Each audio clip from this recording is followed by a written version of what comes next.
Hello friends, আজ অনেক দিন পর নতুন একটা ব্লগ নিয়ে আসলাম। আশা করি তোমরা সবাই ভালো আছো, আমিও বেশ ভালো আছি। তো আজ ডকুমেন্টস ভেরিফিকেশনের জন্য আমি কোকরাঝাড় যাব, তার জন্য ট্রেনের অপেক্ষা করছি। আমি আর আমার হাজব্যান্ড চলে যাব কোকরাঝাড়ে।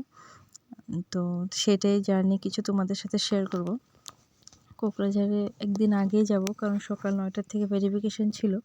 তার জন্য আগে হোটেলে স্টে করেছিলাম কোকরাঝাড় সেদিন আগের দিন গিয়ে।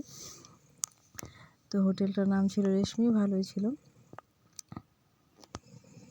আর সেখানে আমার কোর্টেরও কিছু কাজ ছিল, সেসব করার জন্য আমরা আগের দিন চলে গেছিলাম। আর পরের দিন সকাল 9টা করে আমরা বাড়ি ফিরে গেছিলাম।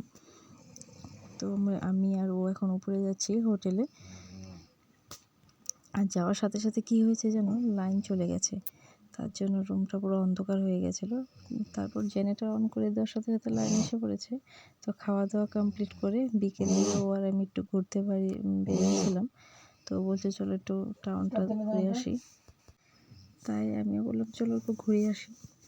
তারপর স্টেশনের সামনে একটা সুন্দর রেস্টুরেন্ট খুলেছিল, সেখানে আমি গেছিলাম ট্রেনের। তো সেই জিনিসটা আমি গুয়াহাটি কামাখ্যা স্টেশনেও দেখেছিলাম, বেশ ভালোই সুন্দর, নতুন ওপেনিং করেছে। কোকরাঝাড় টাউনটাও খুব বেশ ভালোই পরিষ্কার অনেকটাই।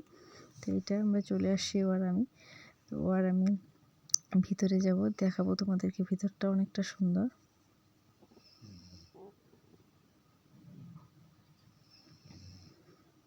এই যে ভিতরটা, বেশি একটা ভিড় ছিল না সেদিন। বেলুন টেলুন লাগানো আছে, দেখো নতুন ওপেনিং করেছে। তো অর্ডার করেছিলাম পাস্তা, ও আর আমি পাস্তা খেয়েছি। তো আশা করি তোমাদের এই ব্লগটা ভালো লেগেছে। এভাবে ব্লগটা এখানে শেষ করলাম, আসবো নতুন একটা ব্লগ নিয়ে। টাটা।